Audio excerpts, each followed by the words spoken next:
আমার নিজের পরিবারের সাথে ঘটে যাওয়া এমন এক সত্য ঘটনা শোনাব যা আজও আমাদের মনে আতঙ্ক জাগিয়ে তোলে। ঘটনাটা ছিল ২০০৫ সালের পিরোজপুর জেলার এক ছমছমে গ্রামে। এই ভয়ানক ঘটনাটা মূলত ঘটেছিল আমার মেজ ভাইয়ের সাথে। একদিন ঠিক সন্ধ্যার মুখে ভাইয়া মাঠে গিয়েছিল আমাদের গরুগুলোকে ফিরিয়ে আনার জন্য।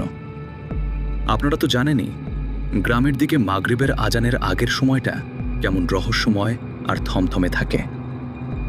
ঠিক ওই মুহূর্তেই ভায়া মাঠে পৌঁছালে, কিন্তু সে জানতো না যে সেই সন্ধ্যায় তার জন্য কি ভয়ানক বিপদ অপেক্ষা করছে। তো ভায়া যখন মাঠে গেল, হঠাৎ দেখল গরুগুলো কেমন যেন অস্বাভাবিক আচরণ করছে। কেন যেন তারা পাগলের মতো এদিক ওদিক ছোটাছুটি শুরু করলো। ভায়া তো অবাক। সে অনেক চেষ্টা করলো গরুগুলোকে শান্ত করে রশি ধরতে, কিন্তু কোনোভাবেই পারছিল না। ভাইয়ার বয়স তখন খুব একটা বেশি ছিল না, তাই সে কিছুটা ঘাবড়েও গিয়েছিল। হঠাৎ করে একটা গরু সজোরে দৌড় দিল আমাদের বাড়ির ঠিক পাশেই থাকা একটা বাগানের দিকে। ওই বাগানটার নাম ছিল সবেদের বাগান। ওই বাগানটা সম্পর্কে এলাকায় অনেক ভয়ঙ্কর কথা প্রচলিত আছে। জায়গাটা প্রচণ্ড রকমের অভিশপ্ত।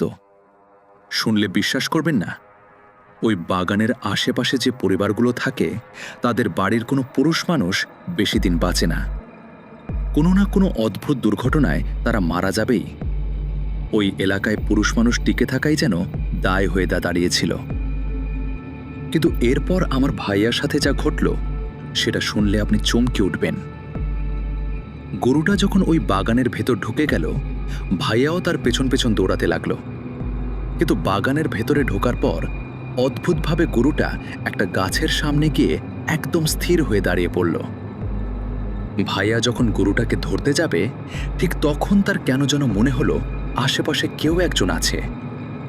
সে অনুভব করতে পারছিল যে অন্ধকার থেকে কেউ তাকে দেখছে। ভাইয়া যখন সাহস করে সামনের দিকে তাকালো, তখন তার রক্ত হিম হয়ে গেল।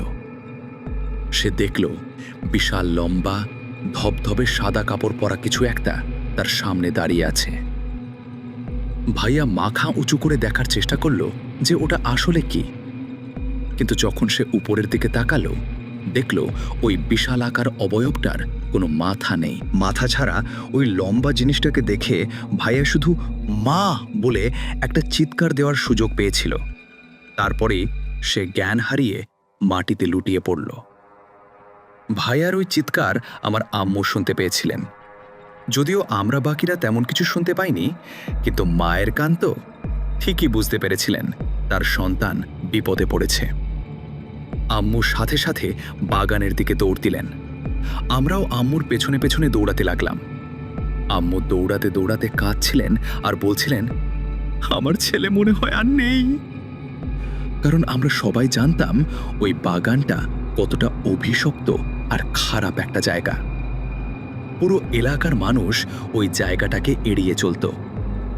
আমরা যখন বাগানে পৌঁছালাম, দেখলাম ভাইয়া সেখানে নিথর হয়ে পড়ে আছে। আমরা পানির জন্য চিৎকার করতে লাগলাম, কিন্তু আশেপাশে কেউ ছিল না।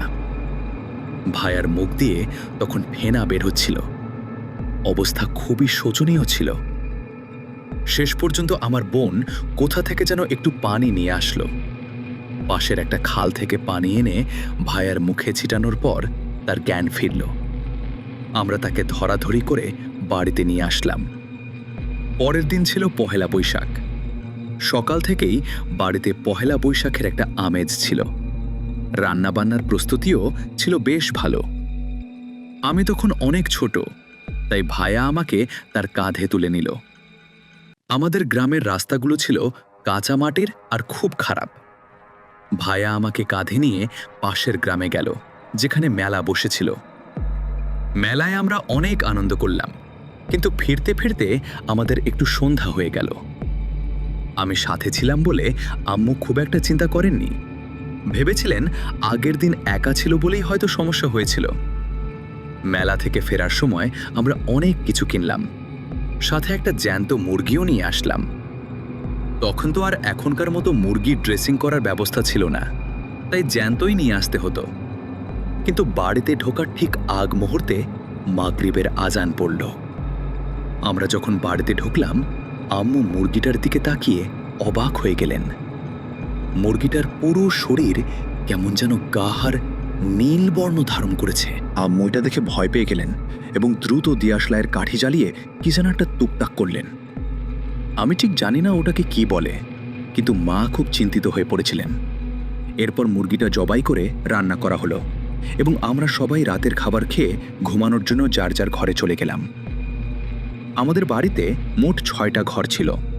মাঝখানের ঘরটা ছিল সবচেয়ে বড়। সেই ঘরেই আমরা সবাই ঘুমানোর প্রস্তুতি নিয়েছিলাম। ঘরের এক কোণের খাটে আমার 2 ভাই আর একজন মেহমান শুয়েছিল, আর অন্য কোণের খাটে আমার 2 বোন আর এক মামি ঘুমাচ্ছিলেন। কিন্তু সেই রাতের অন্ধকার যে কতটা ভয়ঙ্কর হতে পারে সেটা আমরা কেউ বুঝতে পারিনি। আমাদের ঘরের পাশেই বাইরে বের হওয়ার একটা গোপন দরজা ছিল। আমার মার একটা অভ্যাস ছিল, তিনি মাঝরাতে মুড়ি ভাজতেন। রাত তখন প্রায় 12:30 বা 1টা হবে। মা পাশের বাড়ির 2 মামিকে নিয়ে মুড়ি ভাজছিলেন, আর বাইরের সব দরজা তালাবদ্ধ ছিল। হঠাৎ করে এক মামি ওয়াশরুমে যাওয়ার জন্য উঠলেন এবং জানলার বাইরে তাকিয়ে চিৎকার করে উঠলেন।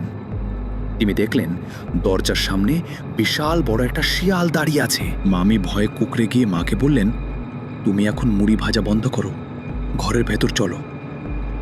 গ্রামে পহেলা বৈশাখের রাতকে অনেকে সারানির রাত বলে ডাকে, যে রাতে অশুভ শক্তিরা জেগে ওঠে। আমার বাবা আবার একটু আধ্যাত্মিক ধাঁচের মানুষ ছিলেন। তিনি জিনপরি ছাড়ানোর কাজ জানতেন। তাই আমাদের পরিবারে এই ধরনের ভয় সবসময় একটু বেশি ছিল। কিন্তু মা মামির কথা কানে নিলেন না। তিনি মুড়ি ভাজতেই থাকলেন। এখন শুনুন সেই রাতের আসল হারহিম করা ঘটনাটা, যা আমাদের সবার জীবন বদলে দিয়েছিল। ঠিক সেই সময়ে আমার সেজ বোন একটা অদ্ভুত স্বপ্ন দেখছিল। সে দেখছিল যে আমার মেজ ভাইকে বিছানা থেকে কেউ একজন সজোরে লাথি দিয়ে ফেলে দিচ্ছে। স্বপ্নে এটা দেখে বোন হঠাৎ করে জেগে উঠল। সে দ্রুত ভাইয়ার দিকে তাকালো, এটা দেখতে যে গত রাতের ঘটনার পর ভাইয়া ঠিক আছে কিনা। কিন্তু চোখ খুলে সে যা দেখল তাতে তার চিৎকার গলা দিয়ে বের হচ্ছিল না। সে দেখল মশারির ভেতরে ভাইয়া ফুটবলের মতো একদম গোল হয়ে কুঁকড়ে আছে এবং কেউ যেন তাকে অদৃশ্যভাবে ওপর থেকে নিচে আছাড় মারছে। বোন সাথে সাথে লাফ দিয়ে গিয়ে ভাইয়াকে ধরার চেষ্টা করল। ভাইয়া যখন বোনের হাতে পড়ল তখন তার পুরো শরীরটা একদম ছেড়ে দিল। কিছুক্ষণ আগে যে কুকড়ানো অবস্থা ছিল সেটা মুহূর্তেই বদলে গেল। ভাইয়ার মুখ দিয়ে গোঙানির শব্দ বের হতে লাগলো এবং তার মাথা আর মুখ একপাশে পুরো বাঁকা হয়ে গেল। ঘরের ভেতর তখন কান্নাকাটি আর চিৎকার শুরু হয়ে গেছে। আমরা সবাই ভেবেছিলাম হয়তো অন্য কোনো শারীরিক সমস্যা হয়েছে। চিৎকার শুনে মা আর মামিরা বাইরে থেকে দৌড়ে ঘরের ভেতর চলে আসলেন। সবাই মিলে দোয়া দুরুদ পড়তে লাগলেন। আমার বাবা ওই দিন বাড়িতে ছিলেন না, তিনি যশোরের চাকরিস্থলে ছিলেন। তাই আমরা যারা বাড়িতে ছিলাম যে যা জানতাম তাই পড়ে ভাইয়াকে বাঁচানোর চেষ্টা করছিলাম, কিন্তু কোনো কিছুতেই কাজ হচ্ছিল না। আম্মু তখন কাঁদতে কাঁদতে বলছিলেন, আমার ছেলে মনে হয় আর বাঁচবে না, তোরা একটু পানি নিয়ে আয়, ওকে শেষবারের মতো একটু পানি খাওয়াই। আমার ছোট ভাই সামনের ঘর থেকে পানি আনতে গেল। সে যখন পানি নিয়ে ফিরছিল সে দেখতে পেল জানলার কাছে এই অদ্ভুত ছায়াটা দাঁড়িয়ে আছে। কিন্তু ভাইয়ের মায়ের কাছে সেই ভয়ও হার মানল। সে জগ নিয়ে দৌড়ে ভেতরে চলে এলো। আমরা ভাইয়াকে পানি খাওয়ানোর অনেক চেষ্টা করলাম, কিন্তু সে এক ফোঁটা পানিও গিলতে পারছিল না। সেই রাতটা যে আমাদের ওপর দিয়ে কিভাবে গেছে তা বলে বোঝানো সম্ভব নয়।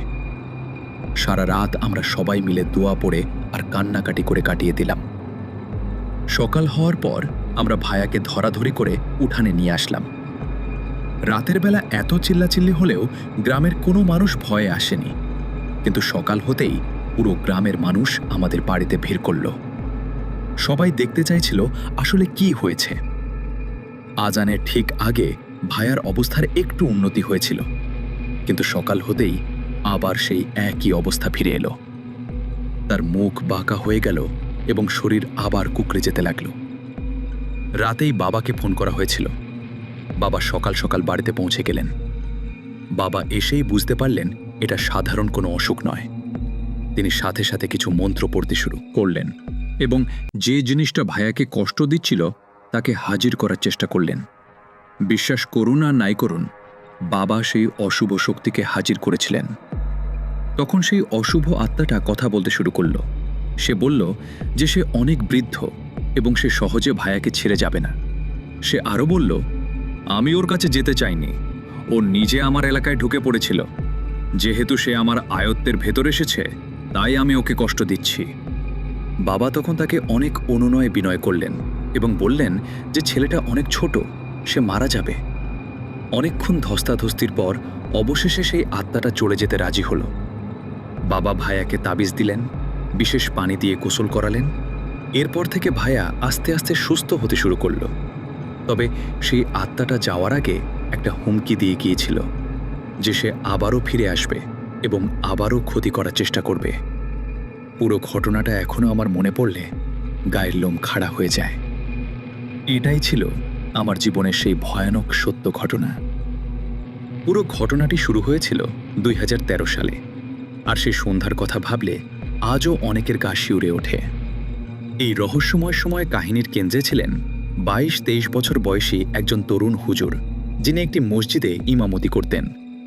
মাগরিবের নামাজের পর তিনি নিয়মিত রিফাত নামের একটি ছেলেকে আরবি পড়াতে যেতেন। রিফাতদের বাড়ি ছিল লাহোরিয়া বাজারের কাছেই। নিয়ম অনুযায়ী তিনি পড়ানো শেষ করে আবার এশার নামাজের জন্য মসজিদে ফিরে আসতেন। তবে ওই দিন পড়ার মাঝখানে রিফাত হঠাৎ বলল যে সে একটু ওয়াশরুমে যাবে। আপনারা জানেনই যে গ্রাম বাংলায় সাধারণত ওয়াশরুমগুলো ঘরের কিছুটা বাইরে থাকে। রিফাত বাইরে যাওয়ার কিছুক্ষণ পরেই হঠাৎ চিৎকার শুরু করে দিল। সে অত্যন্ত আতঙ্কিত স্বরে বারবার তার মাকে ডাকছিল। তখন বাড়িতে রিফাতের বাবা বা দাদা কেউ ছিল না, শুধু তার মা আর ওই হুজুর ছিলেন। হুজুর আর রিফাতের মা টর্চ লাইট নিয়ে দৌড়ে বাইরে গেলেন দেখার জন্য যে আসলে কি হয়েছে। যখন তারা টর্চের আলো ফেললেন, তখন তাদের চোখ কপালে উঠে গেল। রিফাত আঙুল দিয়ে দেখালো সেখানে অদ্ভুত প্রকৃতির এক সাপ পড়ে আছে। এমন সাপ তারা আগে কখনো দেখেনি। সাপটি দেখতে যেমন সুন্দর, তেমনি অন্য সব সাপের চেয়ে আলাদা। কিন্তু অদ্ভুত ব্যাপার হলো, সাপটি সেখান থেকে পালিয়ে যাচ্ছে না, বরং এক জায়গাতেই নড়াচড়া করছে। হুজুর তখন দ্বিধায় পড়ে গেলেন যে সাপটিকে কি মারবেন নাকি ছেড়ে দেবেন। কিন্তু শেষ পর্যন্ত তিনি সিদ্ধান্ত নিলেন সাপটিকে মেরেই ফেলবেন। একটি লাঠি এনে তিনি সাপটির গায়ে আঘাত করলেন এবং কিছুক্ষণের মধ্যেই সেটি মারা গেল। সাপটি এতই অদ্ভুত আর সুন্দর ছিল যে হুজুর কৌতূহলবশত তার মোবাইলে সাপের কয়েকটি ছবি তুলে রাখলেন। সাপটি মারা হয়েছিল বৃহস্পতিবার সন্ধ্যায়। এর পরের দিন অর্থাৎ শুক্রবার ফজরের নামাজের পর হুজুরের অভ্যাস ছিল একটু ঘুমানো। তিনি যখন ঘুমাচ্ছিলেন, হঠাৎ তার ফোনে একটি অচেনা নাম্বার থেকে কল আসে। কল রিসিভ করার পর তিনি শুনলেন বাজারের এক লোক তাকে জরুরিভাবে লাহোরিয়া বাজারে ডাকছে। কারণ হিসেবে বলল, এক অপরিচিত বৃদ্ধ ভদ্রলোক নাকি হুজুরের সাথে দেখা করার জন্য অপেক্ষা করছেন। হুজুর দ্রুত তৈরি হয়ে বাজারে পৌঁছালেন। সেখানে গিয়ে দেখলেন অত্যন্ত সুন্দর আর নুরানি চেহারার এক মুরব্বি বসে আছেন। হুজুরকে দেখা মাত্রই তিনি সম্মান জানিয়ে দাঁড়িয়ে গেলেন। হুজুর তাকে সালাম দিলে বৃদ্ধ লোকটিও সালাম নিলেন এবং সরাসরি একটি প্রস্তাব দিলেন। তিনি বললেন, বাবা, আপনাকে আজই আমার সাথে মিঠাপুর নামের একটা জায়গায় যেতে হবে। সেখানকার এক মসজিদে আপনার ইমামতির ব্যবস্থা করা হয়েছে। আপনি এখন যেখানে আছেন তার চেয়ে দ্বিগুণ বেতন আপনাকে দেওয়া হবে। তবে শর্ত হলো আপনাকে এখনই আমার সাথে রওনা হতে হবে। হুজুরের মনে তখন হাজারো প্রশ্ন আর সন্দেহের জন্ম নিল। কেন তাকে এত দ্রুত যেতে হবে? আর এই বৃদ্ধ লোকটাই বা কে? হুজুর তখন বললেন, দেখুন, আমি তো এখানে একটা চাকরি করি। হুট করে এভাবে দায়িত্ব ছেড়ে তো কোথাও যাওয়া আমার পক্ষে সম্ভব না। কিন্তু বৃদ্ধ লোকটা ছিল একদম নাছোড়বান্দা। তিনি বেশ জোর দিয়েই বললেন, না, আপনাকে এখনই আমার সাথে যেতে হবে। আপনার বদলে অন্য কাউকে এখানে কয়েকদিনের জন্য রেখে আপনি আমার সাথে চলুন। আগামী শুক্রবার মিঠাপুর মসজিদে জুম্মার নামাজটা আপনাকেই পড়াতে হবে। এই অদ্ভুত প্রস্তাবে হুজুর একদম থমকে গেলেন। সচরাচর তো অপরিচিত কেউ এভাবে এসে হুকুম করে না। শেষমেশ নিজের ছোট ভাইকে মসজিদের দায়িত্ব বুঝিয়ে দিয়ে তিনি ওই মুরব্বির সাথে মিঠাপুরের উদ্দেশ্যে রওনা হলেন। সেই সময় সাধারণ যাতায়াত ব্যবস্থা ব্যবহার করেই তারা মিঠাপুরে পৌঁছালেন। সেখানে গিয়ে হুজুর নিয়ম মতো জুম্মার নামাজ পড়ালেন। এরপর আসর, মাগরিব আর এশার নামাজও শেষ হলো। দিনটা ছিল হুজুরের জন্য বেশ ক্লান্তিকর। এশার নামাজের পর হুজুর যখন তার ঘরে একটু বিশ্রাম নিচ্ছিলেন, ঠিক তখনই দরজায় একটা শব্দ হলো, ঠক ঠক। দরজা খুলতেই দেখলেন সেই একই বৃদ্ধ মুরব্বি দাঁড়িয়ে আছেন, যিনি তাকে সকালে এখানে নিয়ে এসেছিলেন। মুরব্বি গম্ভীর গলায় বললেন, আপনাকে এখনই আমার সাথে বের হতে হবে। হুজুর কিছুটা অবাক হয়ে জিজ্ঞেস করলেন, এত রাতে আবার কোথায় যাব? আর আপনার বাড়ি বা আসলে কোথায়? মুরব্বি উত্তর দিলেন, আমার বাড়ি এই মসজিদের একদম কাছেই। আপনি যে মসজিদে নামাজ পড়ালেন তার আশেপাশেই। কিন্তু ঠিক কোন গ্রামে বা কোন বাড়িতে সেটা তিনি পরিষ্কার করে বললেন না। হুজুর যখন যাওয়ার কারণ জানতে চাইলেন, তখন বৃদ্ধ যা বললেন তা শুনে তার গায়ের লোম খাড়া হয়ে গেল। বৃদ্ধ বললেন, আমার ছেলে মারা গেছে। আপনাকে এখনই গিয়ে তার দাফন কাফনের সব ব্যবস্থা করতে হবে। হুজুর প্রথমে কিছুতেই রাজি হচ্ছিলেন না। অচেনা জায়গা, তার উপর মাঝরাত, মনে একটা অজানা ভয় তো কাজ করছিলই। কিন্তু মুরব্বি এমনভাবে পীড়াপিড়ি শুরু করলেন যে হুজুর শেষ পর্যন্ত না বলে পারলেন না। তিনি রাজি হলেন এবং মুরব্বির সাথে বেরিয়ে পড়লেন। মুরব্বির সাথে আরও দুজন লোক এসেছিল। তখন বর্ষার সময়, চারপাশের বিলে বেশ পানি জমেছে। হুজুর জানতেন না তাদের ঠিক কোথায় যেতে হবে। তিনি দেখলেন মুরব্বি একটা বিশাল নৌকা নিয়ে এসেছেন। সবাই নৌকায় ওঠার পর সেটা চলতে শুরু করল। কিছুক্ষণ যাওয়ার পর হুজুর একটা অদ্ভুত ব্যাপার লক্ষ্য করলেন। চাঁদের পরিষ্কার আলোতে তিনি দেখলেন নৌকাটা আসলে বিলের পানির ওপর দিয়ে চলছে না। বিলের ধারের বড় বড় ঘাস আর গাছপালার পাশ দিয়ে নৌকাটা যেন মাটির উপর দিয়ে অবলীলায় ভেসে যাচ্ছে। এটা দেখে হুজুর প্রচণ্ড ভয় পেয়ে গেলেন। তার বুক দুরু দুরু কাঁপতে শুরু করল এবং তিনি বুঝতে পারলেন এখানে স্বাভাবিক কিছু ঘটছে না। এখনই আসল রহস্যটা ফাঁস হতে যাচ্ছে, যা শুনলে আপনি নিজের কানকেও বিশ্বাস করতে পারবেন না। হুজুর কিছু বলার আগেই নৌকার সামনে থাকা ওই বৃদ্ধ হুজুরের মনের কথা বুঝতে পেরে বলে উঠলেন, বাবা, ভয় পেও না। তুমি নিশ্চয়ই এতক্ষণে সব কিছু দেখে বুঝে গেছ যে আমরা সাধারণ কোনো মানুষ নই। আমরা আসলে জিন সম্প্রদায়। আমার জোয়ান ছেলেটা মারা গেছে, আর তাকে শেষ গোসল করানো থেকে শুরু করে জানাজা আর দাফন সব ধর্মীয় কাজ তোমাকেই করতে হবে। হুজুর তখন এতটাই হতভম্ব হয়ে গিয়েছিলেন যে তার মুখ দিয়ে কোনো কথা বের হচ্ছিল না। তিনি নিজের চোখে দেখছেন চারপাশের সবাই দেখতে মানুষের মতো হলেও তারা আসলে জিন, আর নৌকাটা মাটির উপর দিয়ে শূন্যে ভেসে চলছে। সাহস সঞ্চয় করে তিনি জিজ্ঞেস করলেন, আপনার ছেলে ঠিক কখন মারা গেছে? বৃদ্ধ দীর্ঘশ্বাস ফেলে বললেন, বৃহস্পতিবার সন্ধ্যার পর।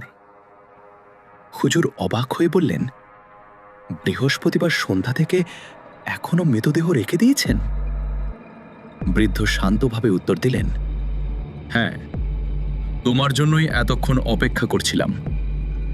সব কাজ তোমাকেই করতে হবে, তাই তোমাকে নিয়ে যাচ্ছি। হুজুর তখন কাঁপা গলায় জানতে চাইলেন, কিন্তু আমাকেই কেন নিয়ে যাচ্ছেন? আপনাদের মধ্যে কি কেউ ছিল না? সেই মুরব্বি তখন তাকে বললেন, বাবা, আমি তোমাকে শুধু একটা জিনিস দেখাতে চাই। যখন কোনো বাবা মায়ের কোল খালি হয়ে যায়, তখন তাদের মনের অবস্থা কেমন হয়, সেই কষ্টটাই তোমাকে আজ নিজের চোখে দেখতে হবে। চলো আমার সাথে। হুজুর তো ভয়ে একদম শেষ, কিন্তু ওই মুরব্বি তাকে সাহস দিয়ে বললেন, ভয় পেও না।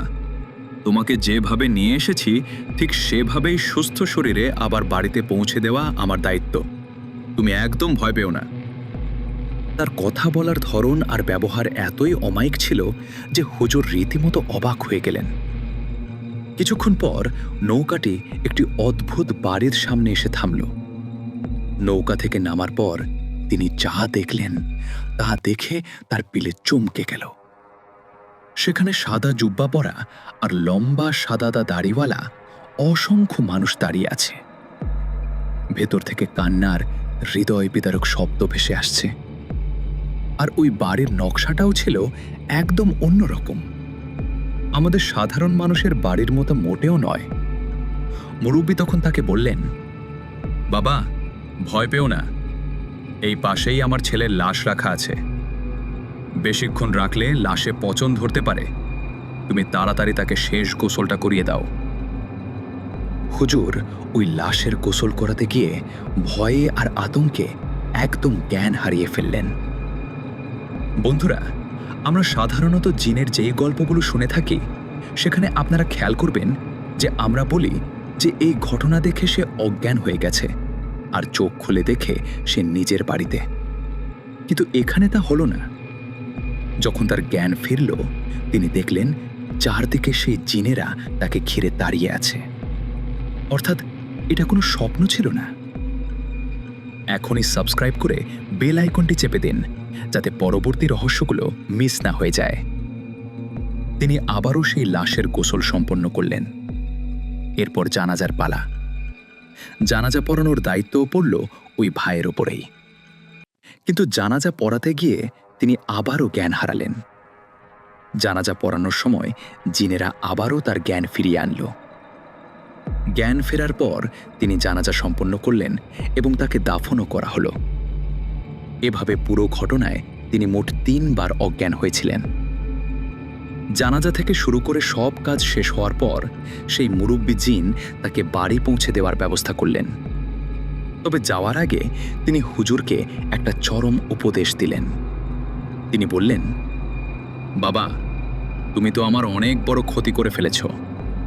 আমার স্ত্রী কিভাবে কান্নাকাটি করছিল সেটা তো তুমি নিজের কানেই শুনলে। তোমার কাছে আমার একটা বিনীত অনুরোধ থাকবে, কখনো রাতের বেলা হুটহাট সাপ মারতে যেও না। কোনো প্রাণীর গায়েও অকারণে আঘাত করো না, যদি না সে তোমার ক্ষতি করে। বিশেষ করে রাতে সাপ মারার ক্ষেত্রে অবশ্যই সতর্ক থেকো, না হলে আমার মতো আরও অনেক জিনের বুক খালি হয়ে যাবে। এই পরামর্শ দিয়ে মুরব্বী 2 জন জিনকে বললেন হুজুরকে পৌঁছে দিয়ে আসতে। তারা ঠিক আগের মতোই তাকে মসজিদের কাছে এনে নামিয়ে দিল। হুজুর ভয়ে দৌড়ে মসজিদের ভেতরে ঢোকার চেষ্টা করছিলেন, কিন্তু মেইন কম্পাউন্ডে আসার আগেই সেখানে একটু কাদা ছিল। সেই কাদার মধ্যে পা পিছলে পড়ে গিয়ে তিনি আবারও জ্ঞান হারালেন। ফজরের সময় মুসল্লিরা যখন নামাজ পড়তে এলেন, তখন তারা হুজুরকে ওই অবস্থায় কাদার মধ্যে পড়ে থাকতে দেখে অবাক হয়ে গেলেন। তারা ধরাধরি করে তাকে জাগিয়ে জিজ্ঞেস করলেন, হুজুর, আপনার এই দশা কেন? কি হয়েছিল আপনার সাথে? কিন্তু ওই জিন তাকে একদম পরিষ্কারভাবে মানা করে দিয়েছিল, যেন সে এই রহস্যময় ঘটনার কথা কাউকে না জানায়। যার কারণে তার মনে এক ধরনের ভয় কাজ করছিল এবং সে কাউকেই সত্যিটা বলার সাহস পায়নি। যখন গ্রামের মানুষ তাকে কাদার মধ্যে পড়ে থাকতে দেখে নানা প্রশ্ন করতে শুরু করল, তখন সে একটা মিথ্যে অজুহাত দিয়ে দিল। সে বলল যে ফজরের সময় আজান দিতে যাওয়ার পথে অন্ধকারের মধ্যে হঠাৎ তার পা পিছলে যায় এবং সে মাটিতে পড়ে গিয়ে জ্ঞান হারিয়ে ফেলেছিল। এভাবেই সে সবার কৌতূহলী প্রশ্নগুলোকে এড়িয়ে যায় এবং আসল ঘটনাটি নিজের মনেই চেপে রাখে। তবে গল্পের আসল মুহূর্ত আসে এরপরেই। এরপর থেকে এক অদ্ভুত ব্যাপার ঘটতে শুরু করল। ওই ব্যক্তি যখন গভীর রাতে মসজিদের ভেতর একাকী তাহাজ্জুদের নামাজ পড়তেন, তখন প্রায়ই সেই জিনটি তার সামনে এসে হাজির হতো। তারা 2 জন দীর্ঘ সময় ধরে একে অপরের সাথে কথা বলতো। একদিন ওই জিনটি তাকে বলল, আমার প্রিয় সন্তান তো মারা গেছে, কিন্তু আমি তোমাকে মন থেকে ক্ষমা করে দিয়েছি। তুমি যেহেতু অনেক নেককার এবং নিয়মিত নামাজ রোজা করো, তাই তোমাকে আমার খুব পছন্দ হয়েছে। এখন থেকে আমি তোমাকে আমার নিজের সন্তানের চোখেই দেখব। জিনটি তাকে আরও অভয় দিয়ে বলেছিল যে তার জীবনে যখনই কোনো বিপদ বা সমস্যা আসবে, সে যেন তাকে জানায়। আল্লাহর রহমতে সে সাধ্যমতো সেই সমস্যা সমাধানের চেষ্টা করবে। সেই রাতের পর থেকে ওই জিনটি প্রায়ই তার কাছে আসত এবং তারা দুজনে মিলে বিভিন্ন ধর্মীয় বিষয়ে আলোচনা করত। এমনকি মাঝে মধ্যে ওই ভাই যখন নামাজে দাঁড়াতেন, সেই জিনটি তার পেছনে দাঁড়িয়ে সালাত আদায় করত। গত রোজার ঈদের সময়ও যখন সবাই একসাথে নামাজ পড়ছিল, তখন ওই জিনটি সবার অগোচরে তার পেছনে দাঁড়িয়ে নামাজ পড়েছে। এটা অন্য কেউ দেখতে না পেলেও সেই ভাই পরিষ্কারভাবে অনুভব করতে পেরেছিলেন। আলমিন ভাই যখন কোনো একটা অতি প্রাকৃত বিষয় নিয়ে তার সাথে আলোচনা করছিলেন, তখন তিনি এই কাহিনীটি তাকে জানান। আলমিন ভাই যখন ভুট.com-এ এই গল্পটি শেয়ার করার প্রস্তাব দেন, তখন ওই ব্যক্তি বলেছিলেন যে এর জন্য সেই জিনের কাছ থেকে অনুমতি নিতে হবে। এরপর যখন আবার তাদের দেখা হলো, তখন তিনি বিষয়টি নিয়ে কথা বলেন। জিনটি একটি বিশেষ শর্তে রাজি হয়, তা হল ওই ব্যক্তির আসল পরিচয় বা নাম কোনোভাবেই প্রকাশ করা যাবে না। কারণ এই গল্পের পেছনে একটি বড় শিক্ষা রয়েছে। শিক্ষাটি হল রাতের বেলা কোনো প্রাণীকে অকারণে আঘাত করা বা মেরে ফেলা মোটেও উচিত নয়। এই শর্ত মেনেই আমরা আজ আপনাদের কাছে গল্পটি তুলে ধরেছি। এখনও সেই ভাইয়ের সাথে ওই জিনের নিয়মিত যোগাযোগ আছে। আমরা আজ তার অনুমতি সাপেক্ষেই এই কাহিনীটি আপনাদের সাথে শেয়ার করতে পারছি। আশা করছি এই রহস্যময় অভিজ্ঞতাটি আপনাদের ভালো লেগেছে। ভবিষ্যতে যদি আবার সুযোগ তৈরি হয় এবং অনুমতি পাওয়া যায়, তবে আমি অবশ্যই চেষ্টা করব সেই ভাইকে সরাসরি লাইভে নিয়ে আসার জন্য। তখন আপনারা তার নিজের কণ্ঠেই এই রোমহর্ষক অভিজ্ঞতার কথা শুনতে পারবেন। তবে এখন কোথাও যাবেন না, কারণ সামনে আরও আকর্ষণীয় কিছু অপেক্ষা করছে। আমরা এখন সরাসরি একটি অডিও ক্লিপ শুনব এবং সেটি শেষ করে নতুন একজন অতিথিকে নিয়ে আবারও আপনাদের মাঝে ফিরে আসব। ততক্ষণ আমাদের সাথেই থাকুন এবং রেডিও ফুর্তি 100 FM শুনতে থাকুন। আসসালামু আলাইকুম রাজুল ভাই, আমি জানি আপনি সবসময় ভালো থাকেন এবং সামনের দিনগুলোতেও ইনশাল্লাহ অনেক ভালো থাকবেন। ভাবুন তো, একটি 4-5 বছরের বাচ্চা যদি এমন কিছু আঁকে যা দেখে অভিজ্ঞ শিল্পীরাও অবাক হয়ে যাবেন, তাহলে আপনার কেমন লাগবে? আজ আমি আপনাদের আমার বন্ধু জনির জীবনের এমন এক সত্য ঘটনা শোনাব যা শুনলে আপনার গায়ের লোম খাড়া হয়ে যাবে। জনি এখন আমার সাথেই এখানে থাকে। সে জাতিতে একজন পর্তুগিজ। তো কথা আর না বাড়িয়ে চলুন সরাসরি মূল ঘটনায় চলে যাই। এই ঘটনাটি আজ থেকে প্রায় 18-19 বছর আগের কথা। জনি তখন একদম ছোট, সবেমাত্র নতুন একটি স্কুলে ভর্তি হয়েছে।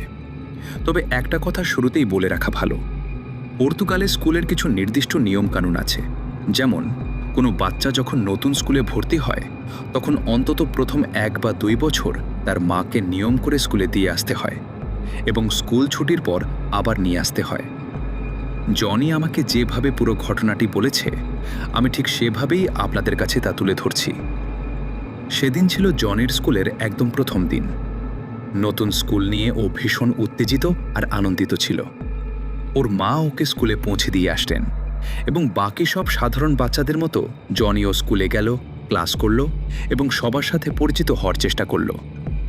কিন্তু যখন ক্লাস প্রায় শেষের দিকে, ঠিক তখনই ওর চোখে পড়ল একটি অদ্ভুত দৃশ্য।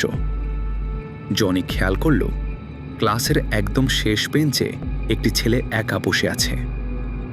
বাচ্চাটিকে দেখে ওর কাছে কেন জানি খুব অদ্ভুত মনে হলো। অদ্ভুত হওয়ার কারণ ছিল এই যে সে কারোর সাথে কোনো কথা বলছিল না, শুধু একা শেষ বেঞ্চে বসে থাকত। সে সবসময় নিচের দিকে তাকিয়ে থাকত এবং আপন মনে কিছু একটা লিখত অথবা আঁকত। প্রথম দিন জনির কাছে ব্যাপারটা খুব একটা সিরিয়াস মনে হয়নি। ও ভেবেছিল হয়তো নতুন পরিবেশ বলে ছেলেটি লজ্জা পাচ্ছে। এখন মজার ব্যাপার হলো, এই ঘটনাটি কিন্তু শুধু একদিনের ছিল না। জনি খেয়াল করল প্রতিদিনই ছেলেটি ক্লাসে আসছে, একদম পেছনের সেই নির্দিষ্ট বেঞ্চটিতে বসছে এবং কারো দিকে না তাকিয়ে বা কথা না বলে নিজের মতো করে নিচের দিকে তাকিয়ে কিছু একটা লিখে যাচ্ছে। এভাবেই ক্লাসের প্রথম সপ্তাহটি কেটে গেল। সপ্তাহের শেষে আমাদের একটি ক্লাস টেস্ট বা সাময়িক পরীক্ষা হলো। পরীক্ষার ফলাফল দেওয়ার পর জনির মনে প্রবল ইচ্ছা জাগল সে ওই ছেলেটির সাথে অন্তত একবার কথা বলবে। কিন্তু এখানে একটা বড় টুইস্ট আছে, যা জনি কল্পনাও করতে পারেনি। সে যখন ছেলেটির কাছে গিয়ে জিজ্ঞেস করল, তোমার নাম কি, তখন ছেলেটি কেবল একবার জনের দিকে তাকালো। তার চোখের দৃষ্টি ছিল একদম অন্যরকম।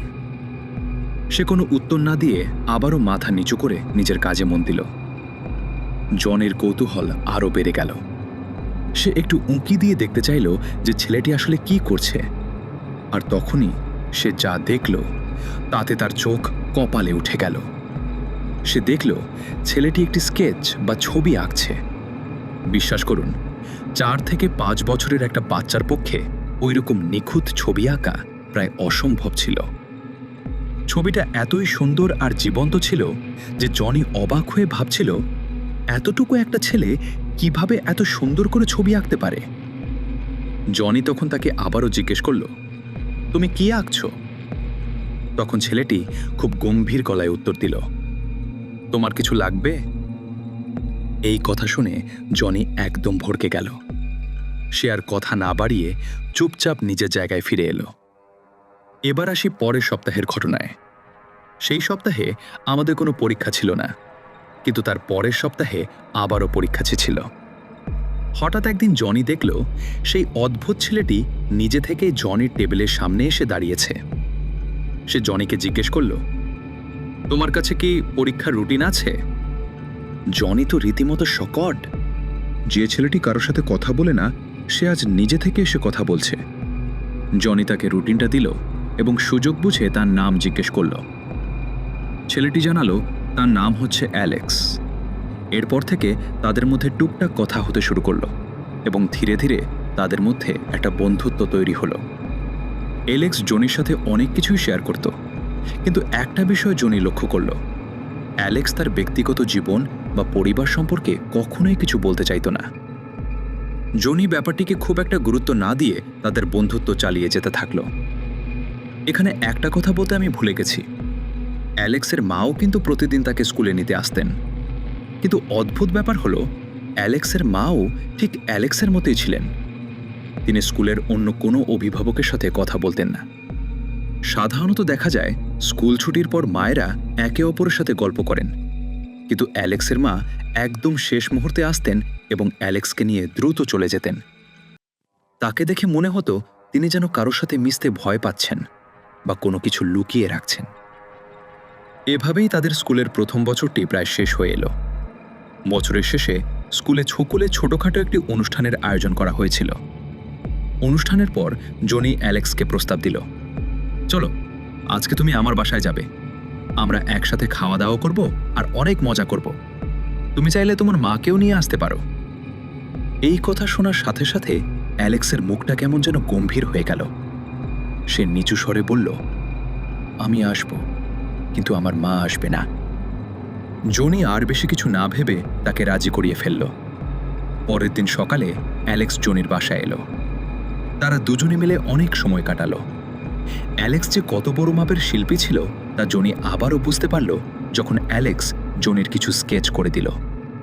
ছবিগুলো দেখে মনে হচ্ছিল সেগুলো কোনো জীবন্ত মানুষের ছবি, যেন এখনই কথা বলে উঠবে। জনির মাও এই প্রতিভা দেখে অবাক হয়ে গেলেন এবং বললেন, এটি হয়তো সৃষ্টিকর্তার দেওয়া কোনো বিশেষ উপহার। বিকেলবেলা যখন বাড়ি ফেরার সময় হলো, তখন জনির মা বললেন, চলো অ্যালেক্স, আমি তোমাকে তোমার বাসায় পৌঁছে দিয়ে আসি। কিন্তু অ্যালেক্স সাথে সাথে মানা করে দিল। সে বলল সে একাই যেতে পারবে। জনির মা একটু ইতস্তত বোধ করলেও ছেলেটি যেহেতু বারবার মানা করছিল, তাই তিনি আর জোর করলেন না। অ্যালেক্স একাই চলে গেল। কিন্তু গল্পের সবচেয়ে বড় ধাক্কাটি এলো তার পরের দিন। পরের দিন ক্লাসে গিয়ে জনি যখন খুব উৎসাহের সাথে অ্যালেক্সকে বলল, অ্যালেক্স, এবার আমি তোমার বাসায় যেতে চাই, তুমি কি আমাকে নিয়ে যাবে? এই কথাটি শোনার সাথে সাথে অ্যালেক্স যেভাবে আঁতকে উঠল এবং তার চোখে মুখে যে আতঙ্কের ছাপ দেখা গেল, তা দেখে জনি নিজেও ভয় পেয়ে গেল। সে অবাক হয়ে জিজ্ঞেস করল, কেন অ্যালেক্স, কোনো সমস্যা হয়েছে কি? কোনো সমস্যা কি আছে? আমি তোমার বাড়িতে গেলে তোমার মা কি রাগ করবেন? আমার এই প্রশ্নের পর অ্যালেক্স প্রায় 5-6 সেকেন্ড একদম চুপ ছিল। ওর ওই নীরবতা আমাকে বেশ ভাবিয়ে তুলেছিল। কিছুক্ষণ পর ও বলল, না, কোনো সমস্যা নেই, তুমি অবশ্যই আসতে পারো। তবে ও বলল যে ও যখন ঠিক মনে করবে তখনই আমাকে ডাকবে। কিন্তু কেন সে সময় নিচ্ছিল? এর প্রায় 3 থেকে 4 সপ্তাহ পর অ্যালেক্স একদিন আমাকে বলল, আগামীকাল তুমি আমাদের বাসায় এসো, আমরা একসাথে লাঞ্চ করব। দিনটা ছিল রবিবার। আমি রাজি হলাম।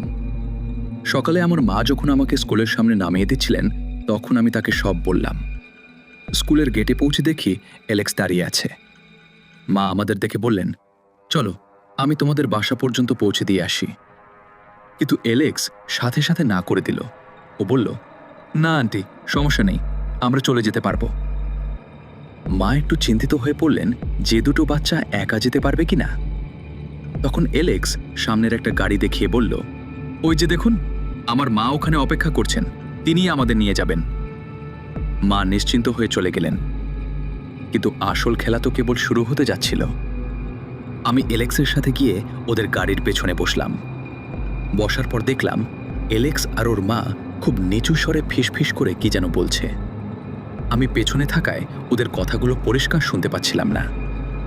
কিছুক্ষণ পর অ্যালেক্সের আম্মু আমাদের একটা জায়গায় নামিয়ে দিয়ে বললেন যে তার কিছু শপিং আছে, তাই আমাদের একটু অপেক্ষা করতে হবে। কিন্তু এখানে অ্যালেক্স আমাকে যা বলল তা শুনে আমি বেশ অবাক হলাম। সেখানে দাঁড়িয়ে থাকা অবস্থায় অ্যালেক্স আমাকে খুব গম্ভীরভাবে কিছু কথা বলল। তবে কথাগুলো বলার আগে সে আমাকে সতর্ক করে দিল যেন আমি তাকে কোনো প্রশ্ন না করি। ও বলল, তুমি যে আজ আমার সাথে আসছো এই কথাটি কাউকে বলবে না। তোমার মাকে জানিয়েছো, ঠিক আছে, কিন্তু স্কুলে কাউকে বলবে না। এরপরও বলল, আমার সাথে যাওয়ার পর তুমি যা যা দেখবে তা দেখে একদমই ভয় পাবে না। আমি তোমার পাশেই থাকব। তোমার যদি কিছু জানার থাকে তবে শুধু আমাকেই জিজ্ঞেস করবে, আমি ছাড়া কাউকে কিছু জিজ্ঞেস করবে না। ওর কথাগুলো শুনে আমি ভীষণ অবাক হলাম। আমি ওকে জিজ্ঞেস করলাম, কিন্তু কেন, কি হয়েছে? আর তোমার বাড়িতে এমন কি আছে যা কাউকে বলা যাবে না? সে তখন আমাকে বেশ গম্ভীরভাবে বলে দিল, তোমাকে তো আগেই বলেছি কোনো প্রশ্ন করবে না। বিশ্বাস করুন, একটা ছোট বাচ্চা যে এত সুন্দর আর গুছিয়ে কথা বলতে পারে সেটা ওই বয়সে আমার একদমই জানা ছিল না। ওর কথা বলার ধরন আর ব্যক্তিত্ব দেখে আমি এতটাই অবাক হয়েছিলাম যে আর কোনো পাল্টা প্রশ্ন করার সাহস পেলাম না। শুধু চুপচাপ ওর পাশে ঠায় দাঁড়িয়ে থাকলাম। প্রায় 5 থেকে 10 মিনিট পর ওর মা আসলেন। এরপর আমরা সবাই মিলে গাড়িতে করে একটা নির্দিষ্ট জায়গায় গিয়ে গাড়িটা পার্ক করলাম। এখানে একটা কথা বলে রাখি, পর্তুগালে কিন্তু আমাদের দেশের মতো বাসার নিচে সাধারণত কোনো গ্যারেজ থাকে না। মানুষ রাস্তার ধারের পার্কিং স্লটেই নিয়ম মেনে গাড়ি রাখে। তো গাড়িটা ঠিকমতো পার্ক করে আমি, অ্যালেক্স আর ওর মা একসাথে হাঁটতে শুরু করলাম। ওর মা সবার সামনে হাঁটছিলেন আর আমি আর অ্যালেক্স ছিলাম একটু পেছনে। তবে আমাদের মধ্যে কেউ কারোর সাথে কোনো কথা বলছিলাম না। পুরো পরিবেশটা অদ্ভুত রকমের শান্ত ছিল। কিন্তু আসল রহস্য তো শুরু হলো একটু পরেই। হাঁটতে হাঁটতে অ্যালেক্সের মা হুট করে একটা জায়গায় গিয়ে থেমে গেলেন। আমি কৌতূহল নিয়ে আশেপাশে তাকালাম, কিন্তু কোনো জনমানুষ বা বাড়িঘর দেখতে পেলাম না। জায়গাটা ছিল একটা বিশাল বড় জৈতুন গাছের নিচে, যেটার বয়স হবে প্রায় 80 থেকে 90 বছর। ঠিক ওই মুহূর্তে অ্যালেক্স হঠাৎ করে শক্ত করে আমার হাত ধরল, আর ওর মা ধরল অ্যালেক্সের হাত। এরপর অ্যালেক্সের আম্মু ওই বিশালাকার গাছটিতে তার একটি হাত দিয়ে আলতো করে স্পর্শ করলেন। আর ঠিক 1 সেকেন্ডের ভেতরে মনে হলো আমাদের চারপাশের চেনা দুনিয়াটা পুরোপুরি বদলে গেল। এখন শুনুন এরপর কি হলো। যেখানে একটু আগে আমি শুধু ধু ধু ফাঁকা মাঠ দেখেছিলাম, ঠিক সেই জায়গায় এখন বিশাল সব গাছপালা আর অনেক মানুষ আশেপাশে দিব্যি হাঁটাচলা করছে। এমনকি একটু সামনে এগোতেই চোখে পড়ল চমৎকার একটি বাড়ি। বাড়িটার চারপাশ ছিল হলুদ রঙের এক অদ্ভুত সুন্দর ফুলের বাগান দিয়ে ঘেরা। আর ঠিক সামনেই ছিল একটা পুকুর, যেটা দেখতে অনেকটা আধুনিক সুইমিং পুলের মতো। তো পুকুরটার পানি ছিল একদম স্বচ্ছ আর হালকা নীল রঙের। আমরা হাঁটতে হাঁটতে যখন বাড়ির একদম সামনে গেলাম, দেখলাম সদর দরজাটা খোলাই আছে। আমরা 3 জন একসাথে ঘরের ভেতর পা রাখলাম। ভেতরে ঢুকতেই দেখলাম একজন লোক বসে আছেন। আমার বুঝতে আর বাকি রইল না যে উনিই হচ্ছেন এলেক্সের বাবা। তিনি খুব নম্রভাবে আমার সাথে কথা বললেন, কিন্তু আমি তখন চরম শকের মধ্যে ছিলাম। আমার মাথায় শুধু একটা চিন্তাই ঘুরছিল, আসলে আমার সাথে কি হচ্ছে, আমি এসব কি দেখছি। এই বয়সে আমার এত বোধ শক্তি ছিল না যে কাউকে কিছু গুছিয়ে জিজ্ঞেস করব। আমি তো তখন ছোট্ট একটা বাচ্চা।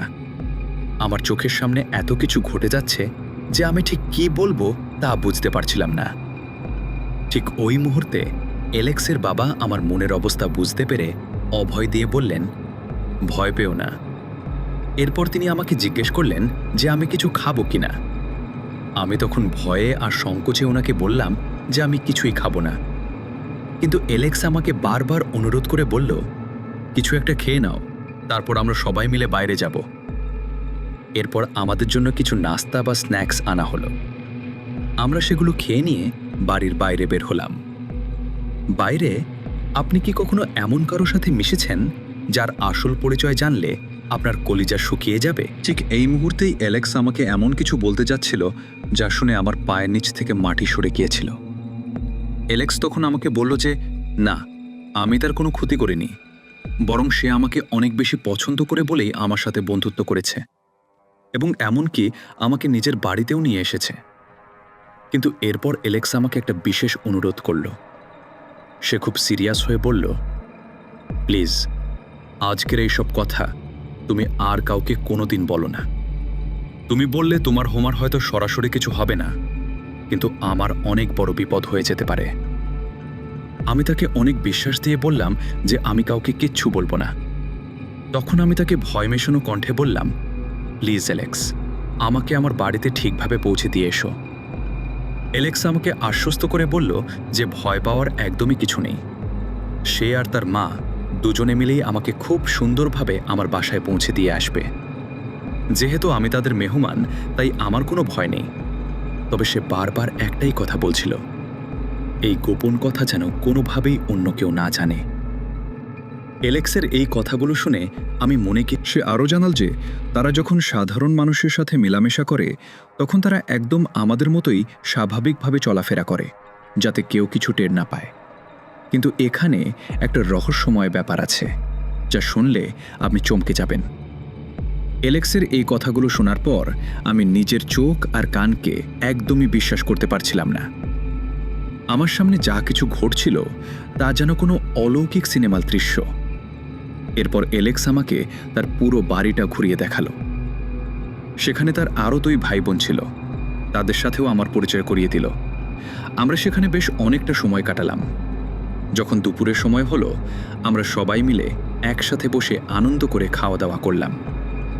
খাওয়া দাওয়া শেষ করার পর যখন একদম বিকেল হয়ে এলো, আমি এলেক্সকে বললাম যে এবার আমার বাড়ি ফেরা দরকার, না হলে মা আমার জন্য অনেক চিন্তা করবেন। এলেক্স তখন তার মাকে সবটা বুঝিয়ে বলল। ওর মা সাথে সাথে তৈরি হয়ে আমাদের নিয়ে আবার রওনা দিলেন। আমরা ঠিক যে পথে এসেছিলাম সেই একই পথ দিয়েই ফিরছিলাম, কিন্তু হঠাৎ একটা পর্যায়ে গিয়ে এলেক্সের মা শূন্যে হাত তুললেন, আর 1 সেকেন্ডের মধ্যেই আমরা দেখি আবার সেই পরিচিত গাছের সামনে চলে এসেছি। আমার কাছে এই বিষয়গুলো এতটাই অদ্ভুত আর ভুতুড়ে ছিল যে আমি গাড়িতে ওঠার পরই বমি করে দিলাম।